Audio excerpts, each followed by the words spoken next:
नमस्कार दोस्तों। 26 अक्टूबर 2023 कतर की कोर्ट के द्वारा भारत के 8 पूर्व नेवी जवानों को फांसी की सज़ा सुनाई जाती है। ये जवान कौन हैं? भारत सरकार द्वारा अभी तक क्या प्रयास किए गए? भारत और कतर के रिलेशनशिप कैसे रहे हैं? इन जवानों का क्या आरोप है जिससे कतर सरकार द्वारा इतनी कड़ी सज़ा सुनाई गई? इन सब टॉपिक्स पर डिटेल में बात करेंगे। जिन 8 कर्मचारियों को सज़ा सुनाई गई है वे captain Navtej Singh Gill, captain Saurabh Vashisht, commander Purnendu Tiwari, captain Birendra Kumar Verma, commander Sugunakar Bakala, commander Sanjeev Gupta, commander Amit Nagpal और सेलर रागेश हैं। ये 8 नेवी ऑफिसर्स कतर की एक डिफेंस सर्विस कंपनी जिसका नाम है अल दहरा ग्लोबल टेक्नोलॉजीज़ एंड कंसल्टेंसी में काम कर रहे थे।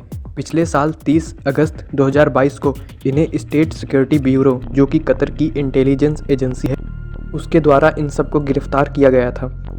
आरोप में बताया जाता है कि ये 8 सैनिक इजराइल के लिए जासूसी कर रहे थे। कतर जो कि एक अरब कंट्रीज़ में आता है और इन कंट्रीज़ में एक सबसे मेजर प्रॉब्लम यह है कि इन कंट्रीज़ में ट्रांसपेरेंसी बिल्कुल ही नहीं रहती, यानी ये बताया ही नहीं जाता कि कोई काम क्यों किया जा रहा है। इस वजह से नेवी ऑफिसर्स के ऊपर जासूसी का आरोप है या पूरी तरह से स्पष्ट नहीं किया गया। बस उन्हें गिरफ्तार किया गया और ऑफिसर्स को सॉलिटरी कन्फाइनमेंट में जेल में रखा गया। दोस्तों, सॉलिटरी कन्फाइनमेंट का मतलब है जेल में एक सेल में एक ही कैदी को रखना और किसी एक कैदी को अपने दूसरे साथी से मिलने की परमिशन भी नहीं मिलती।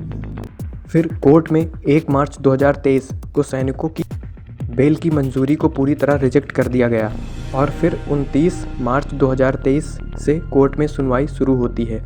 फिर 5 महीने बाद 4 अगस्त को कोर्ट द्वारा नेवी ऑफिसर्स को कुछ रिलीफ दिया जाता है। अभी तक इन्हें सॉलिटरी कन्फाइनमेंट में रखा जाता था, पर अब सॉलिटरी कन्फाइनमेंट को हटाकर एक जेल में 2 कैदी रखने की मंजूरी मिलती है, जो कि सैनिकों के लिए एक रिलीफ कहा जा सकता है।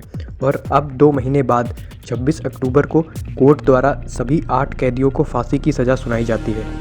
अब आइए बात करते हैं कि इंडिया का इस फैसले पर क्या स्टांस है। तो मिनिस्ट्री ऑफ एक्सटर्नल अफेयर्स यानी विदेश मंत्रालय ने एक बयान जारी कर कहा कि मौत की सज़ा के फैसले से हम हैरान हैं।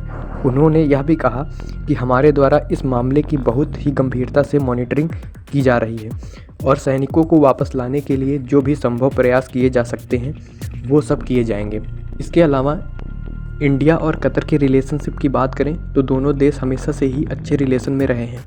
कतर जिन देशों में सबसे ज़्यादा एक्सपोर्ट करता है उसमें भारत टॉप 4 में आता है। भारत में LNG और LPG सबसे ज़्यादा कतर से ही आती है, जिसकी कीमत करीब $13 बिलियन है। इसके अलावा जब doctor Manmohan Singh prime minister थे तब 2008 में उन्होंने कतर दौरा किया था और कतर दौरे पर जाने वाले वे पहले PM थे। इसके बाद कतर के commander in chief Sheikh Tamim बिन हामद अल थानी भारत आए। ठीक 1 साल बाद 2016 में PM नरेंद्र मोदी द्वारा भी कतर का दौरा किया गया। वहीं foreign minister doctor S Jaishankar अभी तक 3 बार कतर के अलग अलग ओकेज़न पर जा चुके हैं।